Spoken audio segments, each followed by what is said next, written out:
Vamos abrir as nossas Bíblias nesse momento no Evangelho de Mateus, no capítulo de número 26.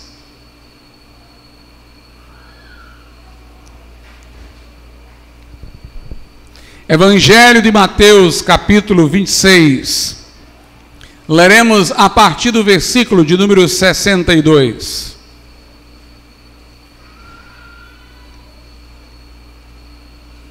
Diz-nos assim a palavra de Deus: E levantando-se o sumo sacerdote, disse-lhe: Não responde coisa alguma ao que estes depõem contra ti? Jesus, porém, guardava silêncio. E respondendo o sumo sacerdote, disse-lhe: Conjuro-te pelo Deus vivo, que nos diga se tu és o Cristo, o Filho de Deus. Disse-lhe Jesus: Tu o disseste.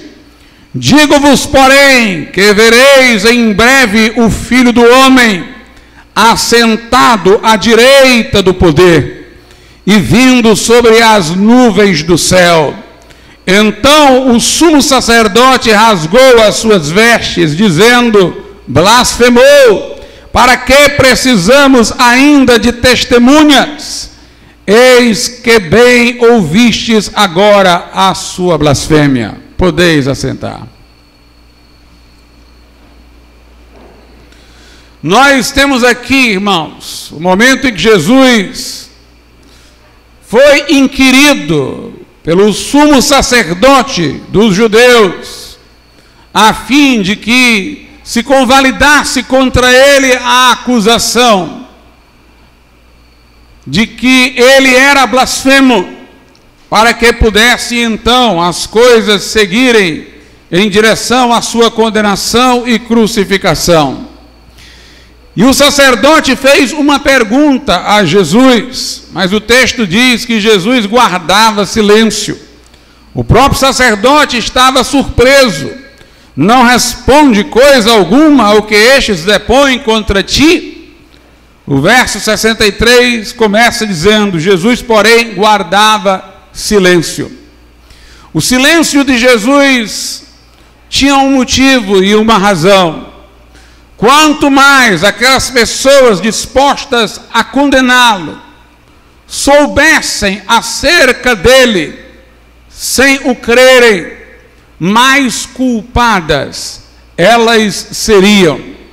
Jesus, vendo não haver naqueles corações disposição para conversão, para aceitação do que ele vai dizer, prefere o silêncio para não lhes agravar a culpa e o juízo.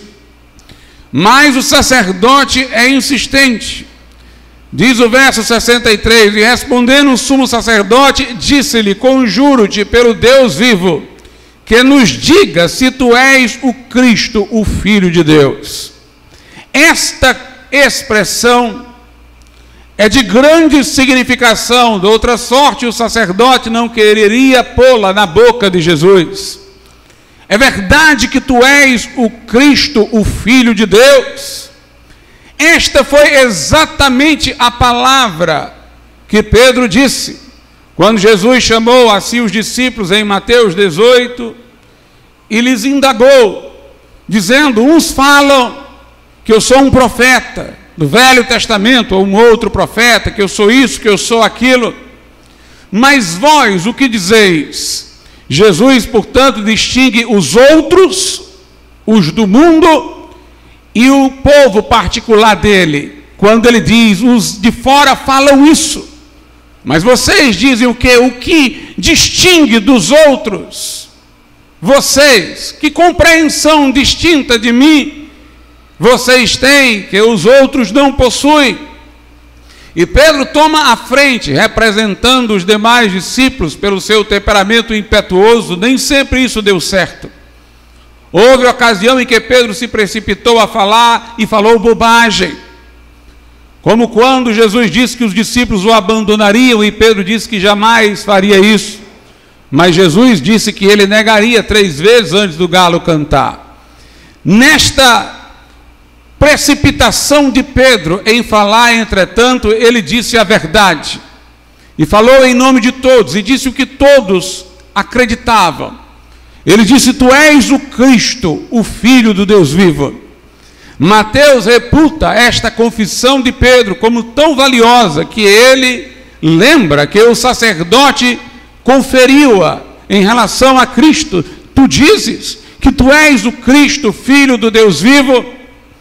Nessa narrativa lá, quando Pedro fala, Marcos e Lucas terminam nesta confissão que Pedro faz, mas Mateus prossegue, dizendo que Jesus Cristo elogiou Pedro por aquilo que havia dito, o chamou de bem-aventurado, de feliz. E Jesus então passa a falar daquilo que Pedro disse. Quem te revelou isso, Pedro, não foi carne e sangue, mas quem te revelou isso, que eu sou o Cristo, Filho do Deus vivo, foi meu Pai que está nos céus. E então ele diz: pois eu te digo que tu és Pedro, uma expressão que está no masculino, que vem de Petros em grego, que significa uma pedra que pode servir até de tijolo para um edifício, mas não é a grande rocha em que ele se fundamenta. Ele diz: eu te digo que tu és Pedro, um tijolo do edifício. Mas sobre esta pedra, pedra vem de Petra, do grego, que significa a grande rocha, aquela que é o fundamento da edificação.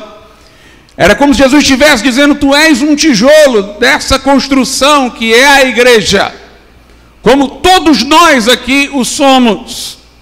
Mas sobre aquela confissão que Pedro fizera, Cristo, Filho do Deus vivo, aquela confissão que ele fizera porque tivera de Deus o Pai uma revelação, era a rocha. Tu és Pedro, mas sobre esta pedra, isto que tu disseste, sobre o próprio Cristo revelado como Filho de Deus, eu edificarei, disse Jesus, a minha igreja, e as portas do inferno não prevalecerão contra ela. A igreja está edificada não sobre Pedro, embora Pedro seja um tijolo da edificação da igreja, como todo crente o é. A confissão de Pedro era maior do que ele, porque era a revelação de Cristo como Filho de Deus, a base pela qual a igreja é erguida, o que nos distingue como crentes daqueles que são do mundo. E o sumo sacerdote, de alguma maneira, percebe que esta confissão era algo importante. Jesus tomou-a como a caracterizadora da fé dos crentes. E ele diz: conjuro-te pelo Deus vivo, que nos diga se tu és o Cristo, o Filho de Deus. Disse-lhe Jesus, verso 64, tu disseste: digo-vos, porém, que vereis em breve o Filho do Homem assentado à direita do poder, à direita do Pai, e vindo sobre as nuvens do céu. Então o sumo sacerdote rasgou as suas vestes, dizendo: blasfemou, para que precisamos ainda de testemunhas? Eis que bem ouvistes agora a sua blasfêmia. É interessante, irmãos,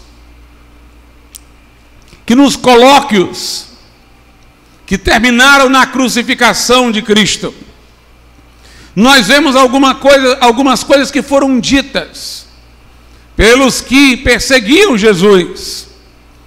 Algumas coisas ditas que revelavam verdades, e que mesmo sem o saber, eles diziam.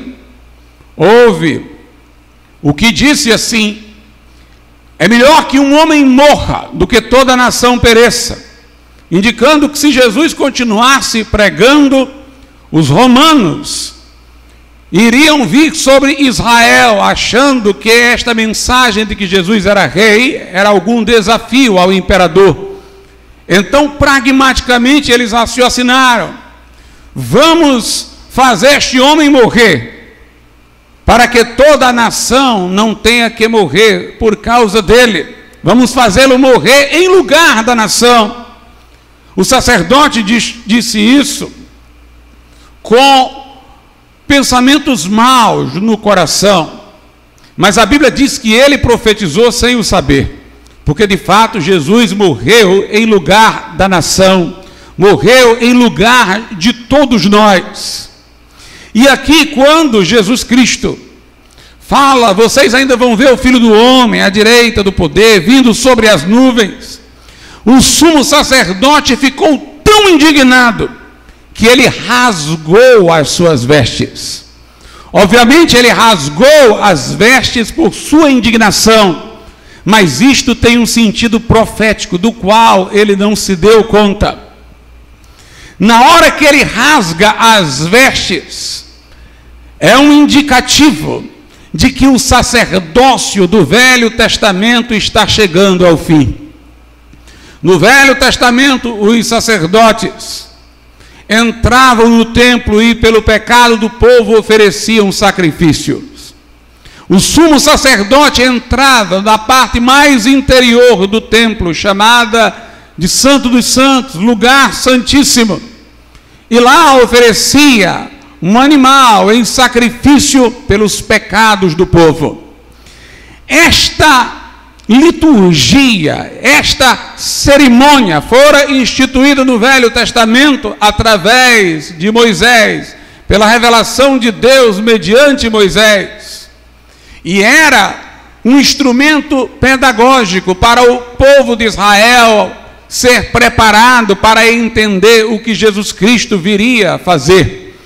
Ele viria para ser o sacrifício pelos nossos pecados, para morrer o justo no lugar dos injustos. O autor da carta aos Hebreus diz que aqueles sacrifícios oferecidos sob a lei, de fato, não traziam por eles mesmos nenhuma remissão de pecados, porque sangue de touros e de bodes não pode perdoar pecados, mas eles representavam o sacrifício futuro de Jesus Cristo. Por isso que quando João Batista avistou Jesus, disse: eis o Cordeiro de Deus, que tira o pecado do mundo. Como quem diz, os cordeiros que são oferecidos prefiguram este, que é o cumprimento das sombras que a lei nos prescreveu. Mas Jesus não é apenas o sacrifício, aquele que é imolado pelos nossos pecados. Jesus também é o sumo sacerdote. O sumo sacerdote é aquele que entrava na presença de Deus dentro do santuário com o sangue de animais a favor do povo. Jesus, entretanto, entrou no santuário celeste, o santuário terreno, o tabernáculo de Moisés, o templo de Salomão, não eram senão prefigurações do verdadeiro santuário que está no céu.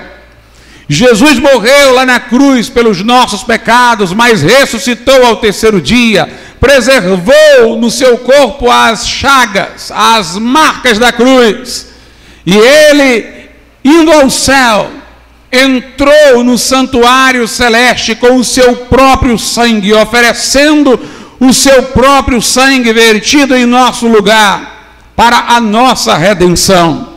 Neste momento aqui em que Jesus está sendo inquirido, os eventos já estão encadeados para o momento de sua condenação e crucificação.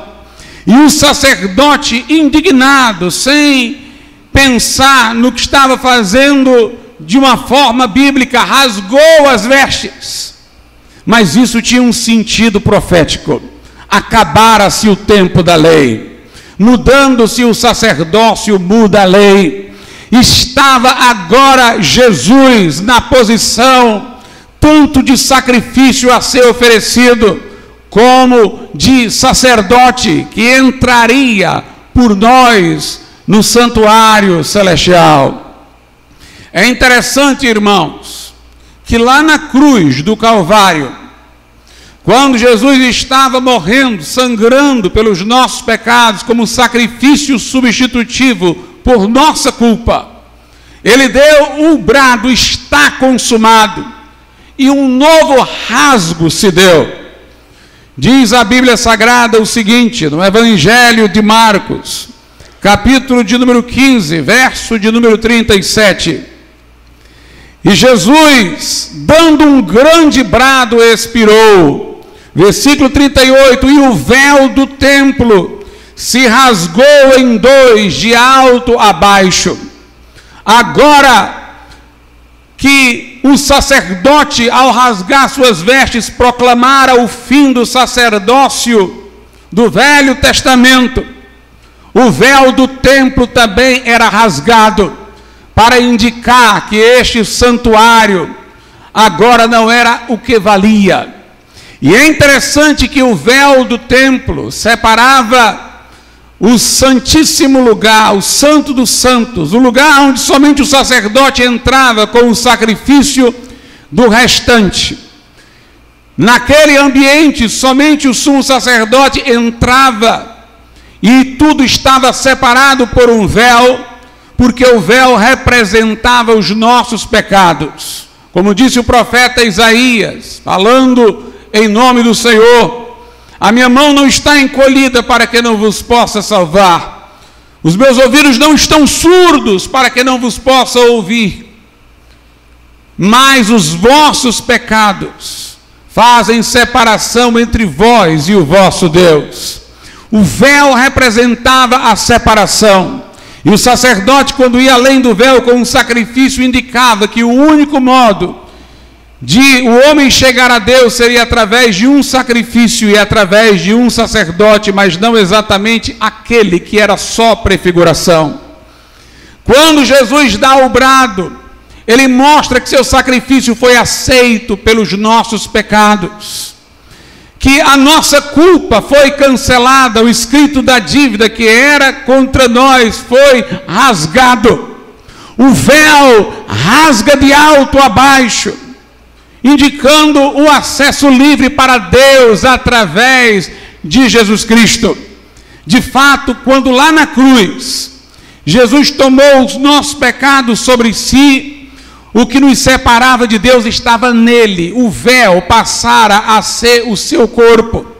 Quando o seu corpo foi atravessado pelos pregos, pela lança, pela coroa de espinho, pelos chicotes, ele estava em sua carne rasgando o véu e abrindo o caminho de volta para Deus através de seu sacrifício expiatório. Interessante que o véu rasgou de alto a baixo. Note, rasgou de cima, indicando que não foi o homem que rasgou o véu, não foi o homem que resolveu o problema de sua separação de Deus ou da expiação de sua culpa. Foi o próprio Deus que de cima rasgou, que enviou Jesus para morrer pelos nossos pecados. Não é dito que o véu rasgou até o meio, como se tivesse alguma coisa a ser complementada pelo homem, mas rasgou de alto a baixo, indicando o sacrifício completo e perfeito de Jesus Cristo lá na cruz. Agora não era animal, era o Cristo que fora sacrificado por nós, e pelo rasgar das vestes do sacerdote, findava-se o sacerdócio da lei. Agora era Jesus que, ressuscitado, entraria no santuário celeste a nosso favor. A Bíblia Sagrada, irmãos, diz-nos o seguinte, lá na carta aos Hebreus, na carta escrita aos Hebreus, a Bíblia Sagrada mostra como em Jesus Cristo nós temos um caminho de volta para Deus, na sua carne rasgada, o véu rasgado. Hebreus capítulo 10, versículos 19, 20 e 21, diz assim: tendo, pois, irmãos, ousadia para entrar no santuário, no lugar santíssimo, no santo lugar, o lugar que ninguém entrava senão o sumo sacerdote, por causa do véu que separava. Mas agora nós entramos no santuário, não da terra, mas do céu. Obviamente não de forma física, mas de forma espiritual. Nós temos acesso à presença de Deus, mesmo aqui na terra, mesmo com o nosso corpo andando sobre a terra, o nosso espírito, como diz o apóstolo, habita regiões celestiais. nós podemos entrar no santuário. Diz aqui: tendo, pois, irmãos, ousadia para entrar no santuário pelo sangue de Jesus. Quando o crente entra na presença de Deus, não é por seus méritos, não é por suas obras, é por causa do sangue de Jesus que rasgou o véu, que abriu o caminho. Ele entra com ousadia, quer dizer, com confiança. O que entra na presença de Deus é o que tem confiança de que vai ser recebido por Deus através do sangue de Jesus. Os incrédulos forjam seus deuses, imaginam deuses que eles fabricam, ainda que o chamem de Jesus. Eles criam os seus deuses, que são imaginários, onde eles julgam se sentir bem nessa presença, que não é real, é só em suas imaginações. Mas se de fato eles conhecessem o Deus verdadeiro, eles jamais ousariam estar diante de Deus sem o que Jesus Cristo fez. Os que no Velho Testamento tiveram alguma visão de Deus sob alguma aparência que ele tomou momentaneamente, julgaram que iam morrer, ficaram desesperados. Se você realmente estiver na presença de Deus, vai temer e estremecer. Mas se estiver lá com confiança no sangue de Jesus, vai saber que não vai ser rejeitado, mas acolhido. Portanto, é mediante a fé que nós nos apropriamos do que Jesus Cristo fez e entramos na presença de Deus. O verso 20 diz, de Hebreus 10, pelo novo e vivo caminho que ele nos consagrou pelo véu, isto é, pela sua carne. Portanto, quando Jesus levou em seu corpo os nossos pecados ao madeiro, tornara-se o corpo dele o elemento de separação de Deus, e ao traspassá-lo na cruz, ele rasgou o véu, abriu o caminho, nos inaugurou um novo e vivo caminho para Deus no véu da sua carne.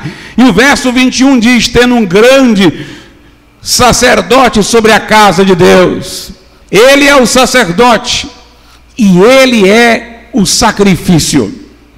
No véu da sua carne nós temos acesso a Deus. Não há caminho a Deus senão através de Jesus e de seu sacrifício. Jesus disse, eu sou o caminho, a verdade e a vida, e ninguém vem ao Pai senão por mim. A Bíblia diz em Atos 4:12, em nenhum outro há salvação, porque debaixo do céu nenhum outro nome há dado entre os homens pelo qual devamos ser salvos. Portanto, não há forma de um homem ir a Deus se não for através de Jesus. Não são santos, não é Maria, não são espíritos de entes falecidos que irão nos pôr na presença de Deus. É Jesus através de seu sangue. E é interessante, irmãos, que era preciso um sacrifício e era preciso um sumo sacerdote para oferecer o sacrifício. Jesus não deixou nada para ninguém. Ele tanto é o sacrifício como ele é o sumo sacerdote. No que respeita à nossa salvação, não há nada que alguém mais faça que complemente a obra que Jesus Cristo fez. Na parábola do bom pastor, ele diz que é a porta por onde as ovelhas entram e pela qual são salvas, mas ele é o bom pastor que conduz as ovelhas. A Pedro ele disse que é o edificador da igreja, o construtor, mas ele também é a pedra fundamental. Ele sustenta, ele edifica, ele é a porta, ele é o condutor, o pastor, ele é o sacrifício, ele é o sumo sacerdote. Por isso nós dizemos que Jesus é o único e todo suficiente Salvador. Tudo que é necessário para a nossa salvação foi feito por ele lá na cruz do Calvário. Em Hebreus, no capítulo 9, a Bíblia fala de Jesus ressurreto, como sumo sacerdote, entrando no santuário celeste com o seu próprio sangue, para oferecer como sacrifício pelos nossos pecados. Hebreus 9, versos 11 e 12. Mas vindo Cristo, o sumo sacerdote dos bens futuros, por um maior e mais perfeito tabernáculo, não feito por mãos, isto é, não desta criação. Ele entrou num santuário que não é desta criação, não foi feito pelos homens. Mas vindo Cristo, o sumo sacerdote dos bens futuros, por um maior e mais perfeito tabernáculo, não feito por mãos, isto é, não desta criação, nem por sangue de bodes e bezerros, mas por seu próprio sangue, entrou uma vez no santuário, havendo efetuado uma eterna redenção. Observe, Jesus não entrou no santuário mais de uma vez, senão uma vez só. O sacerdote do Velho Testamento, instituído pela lei, anualmente entrava lá no Santo dos Santos e por outros sacrifícios estava mais ativo no templo.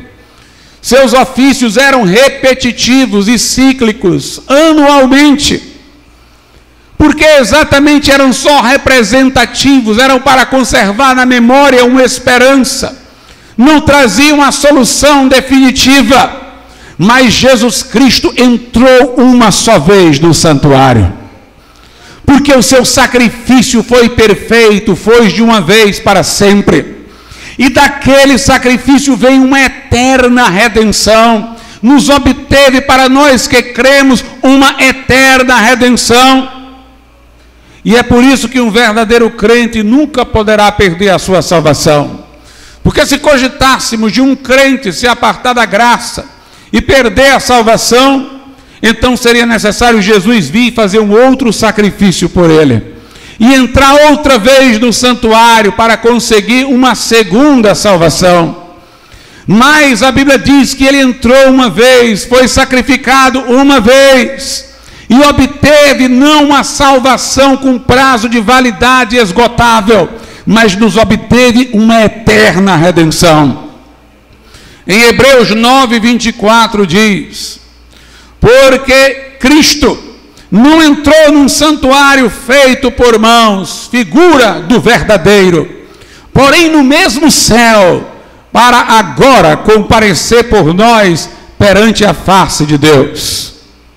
Quem está diante de Deus por nós é Jesus. É interessante que uma vez eu ouvi um sacerdote católico romano dizendo assim, que acreditava que os santos poderiam interceder pelas pessoas aqui, porque afinal de contas nós fazíamos isso aqui, nós pedimos oração uns aos outros. Se aqui nós podemos interceder pelos outros, por que os santos não poderiam também lá interceder ou continuar intercedendo por nós, se eles oravam por nós em vida? Ele chegava até mesmo a dizer que não poderia acreditar que os santos não iriam interceder, porque eles, se o deixassem de interceder, estariam nos esquecendo. Mas, meus amados irmãos, toda esta explicação revela uma profunda ignorância.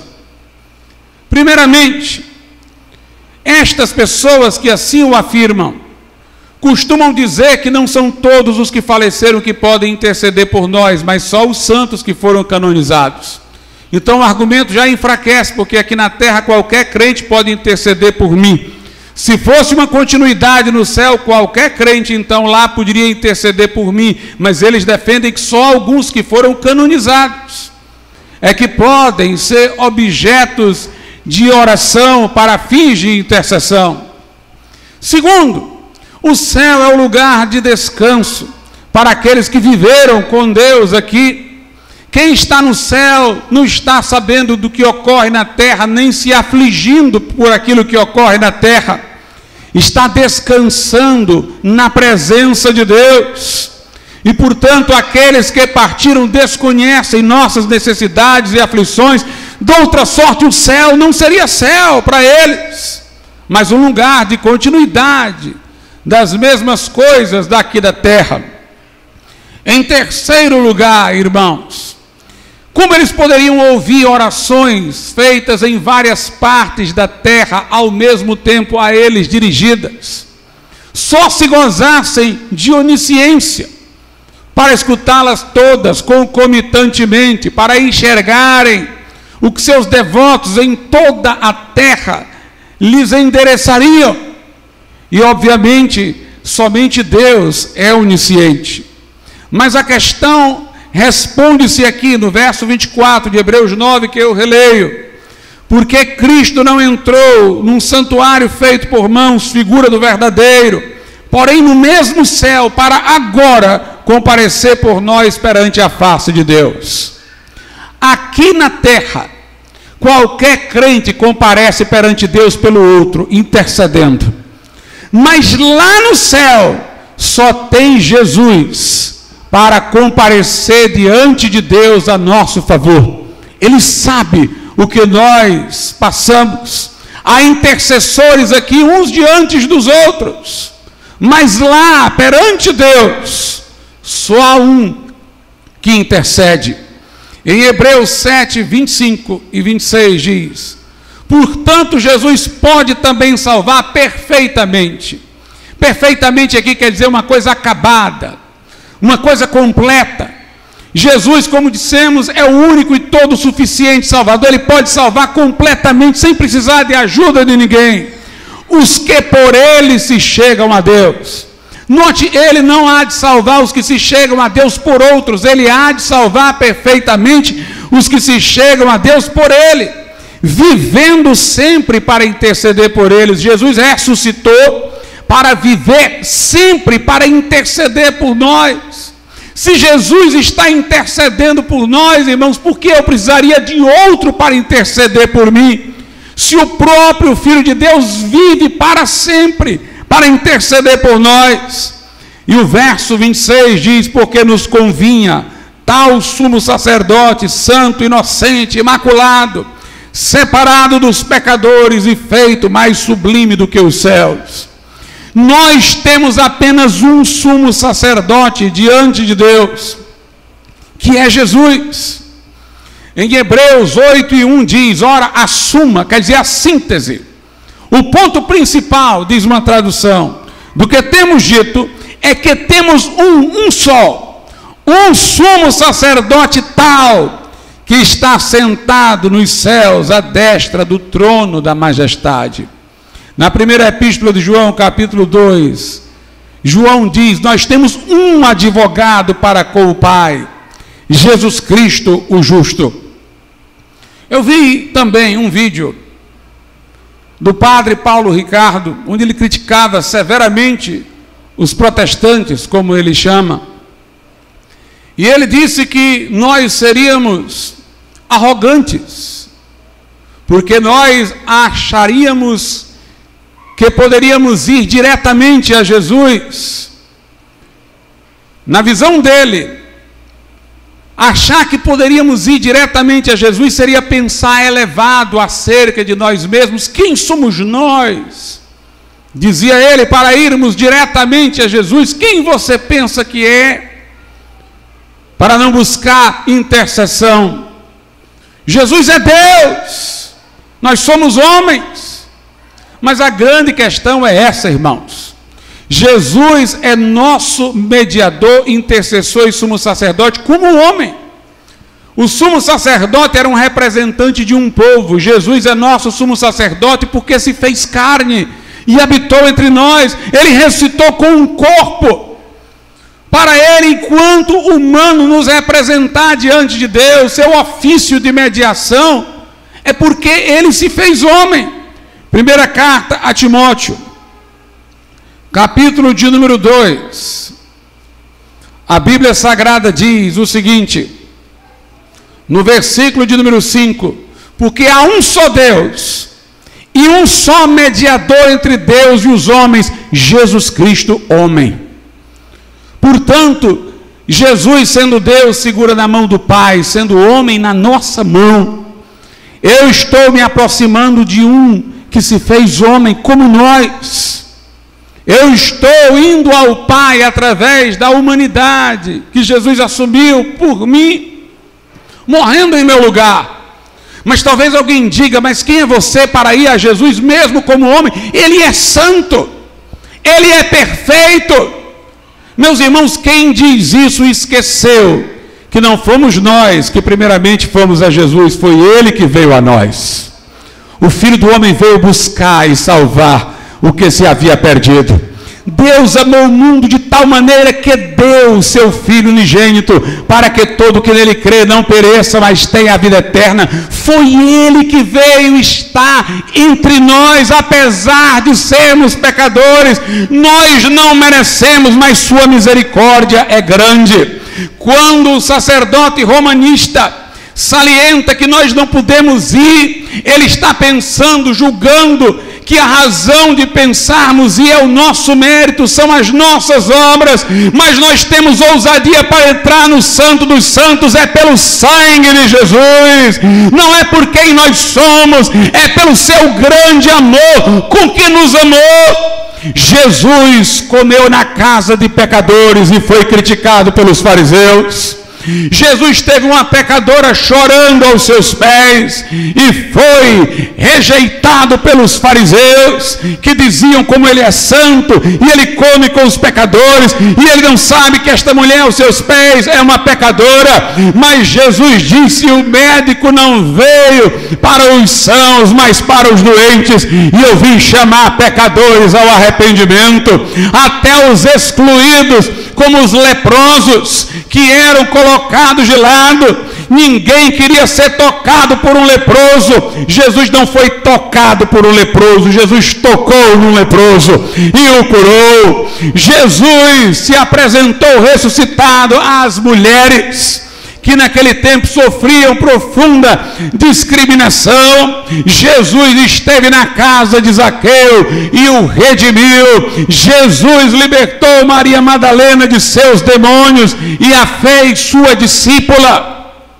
Portanto, meus irmãos, nós não nos aproximamos de Jesus Cristo para chegar à presença do Pai achando que somos grandes coisas, não, é batendo no peito, dizendo que somos pecadores, mas dizendo que o que Ele fez foi perfeito, que o seu sangue purifica de todo o pecado, que Ele é misericordioso, é sumo sacerdote, que pode se compadecer, como diz a carta aos Hebreus, de nossas necessidades. O sacrifício que Jesus Cristo fez naquela cruz foi completo, único e irrepetível. Em Hebreus, capítulo de número 10, a Bíblia diz o seguinte, no verso de número 10: na qual vontade temos sido santificados pela oblação do corpo de Jesus, feita uma vez. É de uma vez para sempre que Ele morreu. No verso 12 diz: mas este, havendo oferecido para sempre o único sacrifício pelos pecados, está assentado à destra de Deus. Verso 14: porque com uma só oblação aperfeiçoou para sempre os que são santificados. Interessa-me dizer isso, porque a igreja romana interpreta que o sacerdócio, semelhante ao do Velho Testamento, mas obviamente diferente, continua, não o sacerdócio de Cristo, mas um sacerdócio humano. Assim, o padre é chamado de sacerdote, a missa é chamada de sacrifício, sacrifício da missa. A mesa onde é celebrada a missa é chamada de um altar, como se ali fosse haver um sacrifício. A igreja romana acredita que quando o sacerdote consagra a hóstia que tem consigo, ela se muda, se transubstancia no corpo de Jesus Cristo. E que quando ele consagra o cálice com o vinho, este se muda, literalmente se transubstancia no sangue de Jesus. Como a hóstia e o cálice estão separados, corpo e sangue de Jesus separados, quer dizer que Jesus ali morre outra vez. Na visão católico-romana, toda missa é uma renovação, uma repetição do sacrifício de Cristo. Por isso que as pessoas se ajoelham diante da hóstia para adorá-la, como se fosse o próprio Cristo. Recebem a hóstia, deixam-na dissolver na boca e não mordem, porque seria como se fosse uma atitude grosseira. morder o corpo de Cristo. Na visão romana, Jesus fez um sacrifício lá na cruz, que ele precisa ficar sempre sendo renovado, atualizado, repetido. Mas Jesus disse: está consumado. Mas o véu rasgou de alto a baixo. Mas a oblação foi de uma vez para sempre. Mas ele fez um único sacrifício para sempre. Mas ele entrou no santuário celeste com seu próprio sangue uma vez e obteve uma eterna, infinda redenção. Mas a igreja romana diz que se a instituição eclesiástica não se mantiver celebrando missas, então o sacrifício de Jesus não estende e atualiza os seus efeitos. Logo, o sacerdote, o padre, se transforma num co-salvador. Sem ele, sem o que ele faz, não há renovação do sacrifício. Não se mantém aberta a porta do perdão de pecados. Por isso que missas são celebradas a favor dos defuntos, para lhes compensar penas que eles estariam pretensamente tendo que pagar no purgatório. A Bíblia, entretanto, irmãos, rejeita isso. O sacrifício de Jesus foi de uma vez para sempre. Mas, pastor, Jesus tomou o pão, partiu e disse: isto é o meu corpo, que é partido por vós. O pão ali não foi mudado no corpo de Cristo? Meus irmãos, eu lhes pergunto, como ali poderia ser o corpo de Cristo na mão de Cristo se ele estava ali em seu corpo? Como aquele pão partido poderia ser o seu corpo partido na cruz se ele não tinha morrido ainda na cruz? Quando ele tomou o cálice, ele disse: isto é o meu sangue. Como que é derramado por vós? Como ali poderia ser o sangue dele derramado se ele ainda não tinha morrido? A explicação está no final, quando ele disse: fazer isto em memória de mim. A ceia é um memorial, é uma lembrança do grande amor que ele nos teve, mas não a repetição de seu sacrifício. Depois de ter celebrado a ceia, Jesus continuou chamando o vinho de fruto da vide. Ele disse aos discípulos, depois da ceia, com o mesmo cálice: nunca mais beberei do fruto da vide. Se já tivesse se transubstanciado em seu sangue, ele não chamaria mais de fruto da vide, mas continuava chamando. Quando ele disse: isto é o meu corpo, foi como ele disse: eu sou o caminho, eu sou a videira verdadeira, eu sou o pão que desceu dos céus. Obviamente os discípulos entenderam, aquilo era um memorial. A transubstanciação, a ideia de que uma farinha de trigo se muda na pessoa de Jesus e, portanto, em Deus, e que você vai se ajoelhar diante da hóstia e adorar a hóstia, o Santíssimo Sacramento, como se ali fosse Jesus, é uma ideia pagã. E eu vou lhes mostrar na Bíblia Sagrada, livro de Êxodo. Os irmãos lembram-se aqui de quando Moisés subiu até o monte para buscar as tábuas da lei. O que foi que aconteceu? O povo, vendo que Moisés demorava, chegou para Arão, que era o sacerdote que deveria servir a Deus. E o povo pressionou Arão para fazer um bezerro de ouro, para eles adorarem o bezerro de ouro, como se fosse uma divindade. Quando Moisés desce do monte, reprova o povo, reprova Arão, e veja a explicação fajuta que Arão deu para o que fez. Êxodo 32, a partir do verso 21.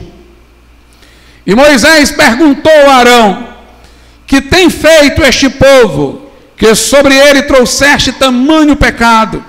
Então respondeu Arão: não se acenda a ira do meu senhor.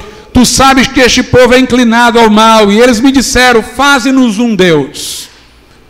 Ou seja, materializa um Deus para a gente, que vá diante de nós, porque não sabemos o que sucedeu a este Moisés, a este homem que nos tirou da terra do Egito. Então, Arão fala: eu lhes disse, quem tem ouro, arranque-o, e derrama-no, e lancei-o no fogo. E deram-me, quem tem ouro, arranque-o, e deram-me, e lancei-o no fogo, e saiu este bezerro. Olha a desculpa fajuta de Arão. Arão disse, eles queriam um Deus, então eu peguei o ouro, joguei no fogo e apareceu esse Deus aí. Como se tivesse sido ele que modelou, ou alguma pessoa que modelou aquele bezerro. Ele fala como se fosse uma transubstanciação. Eu joguei ouro e saiu o bezerro. Joguei isso daí e surgiu essa divindade. Portanto, nessa prática de achar que a hóstia se muda em Jesus Cristo e deve ser adorada, uma reminiscência pagã e idólatra. É a negação da eficácia do sacrifício de Jesus Cristo. Como o sacerdote católico oferece a Deus este sacrifício, como ele é que leva o que pode perdoar pecados, então ele é que pode declarar os pecados perdoados na visão romanista. Logo, as pessoas deveriam se confessar ao sacerdote para obterem o perdão de pecados. Mas nós vemos, irmãos, que nem o sacerdote do Antigo Testamento teve essa ousadia de achar que poderia perdoar pecados. Diz a Bíblia Sagrada o seguinte, lá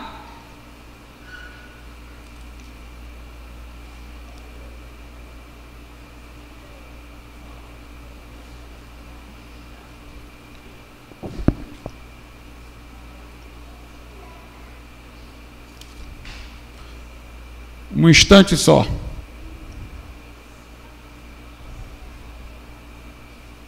Lá no Evangelho de Mateus,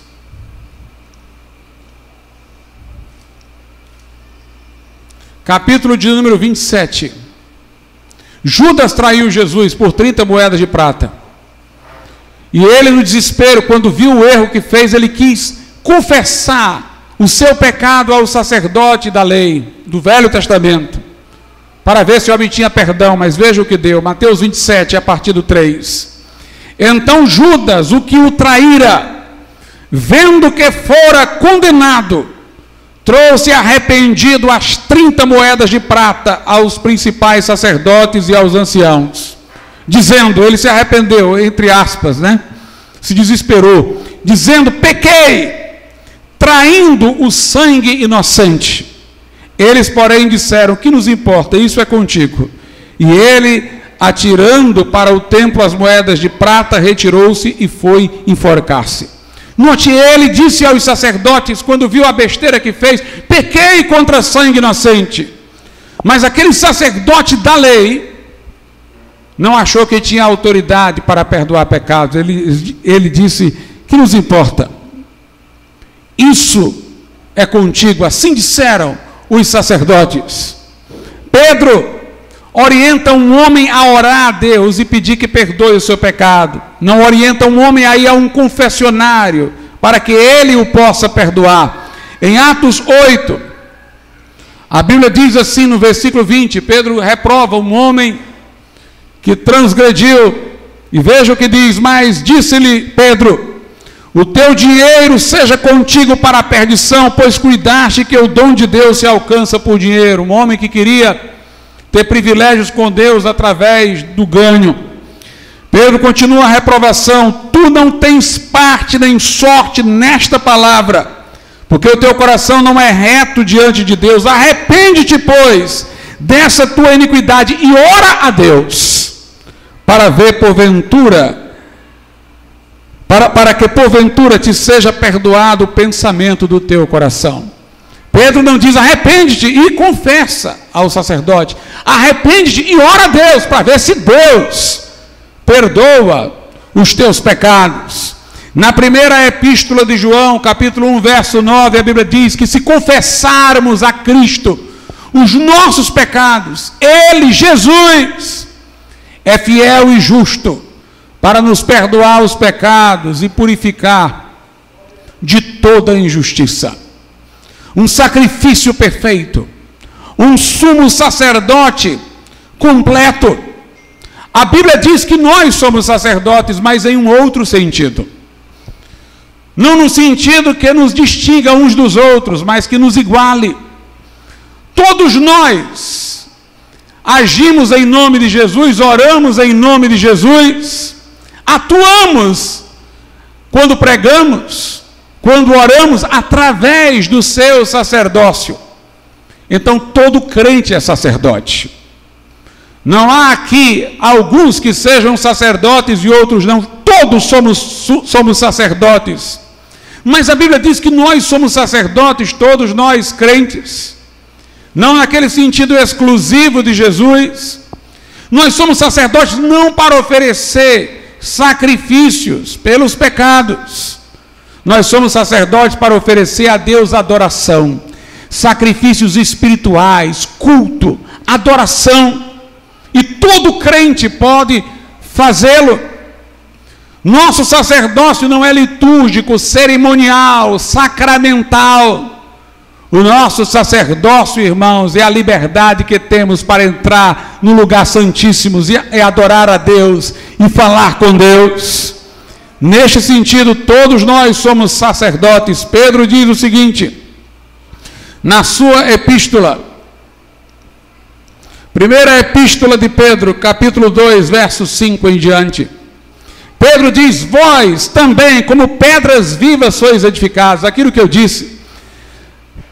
Pedro é um tijolo na igreja, no edifício de Deus, mas todos nós também o somos. Todos somos pedras vivas. Vós também, como pedras vivas, sois edificados, casa espiritual, sacerdócio santo. Todos nós somos tijolos da edificação de Deus. Todos nós somos casa espiritual de Deus. Deus habita em nós, somos templos do Espírito Santo. Todos nós temos um sacerdócio santo, diz aqui, para oferecer sacrifícios espirituais, não físicos, agradáveis a Deus por Jesus Cristo. Trata-se da adoração que a Deus prestamos. No verso 9, Pedro diz, mas vós sois, todos vocês, geração eleita, todos os crentes, o sacerdócio real, a nação santa, o povo adquirido para que anuncieis as virtudes daquele que vos chamou das trevas para a sua maravilhosa luz. Vós que em outro tempo não erais povo, mas agora sois povo de Deus, que não tinhais alcançado misericórdia, mas agora alcançastes misericórdia. Alguém diz, pastor, que sacrifícios espirituais são esses, do versículo 5, que nós oferecemos? Eu disse, é o nosso louvor, é o nosso culto. Mas para que não fique dúvidas, veja o que a Bíblia diz em Hebreus, capítulo 13, versículo 15.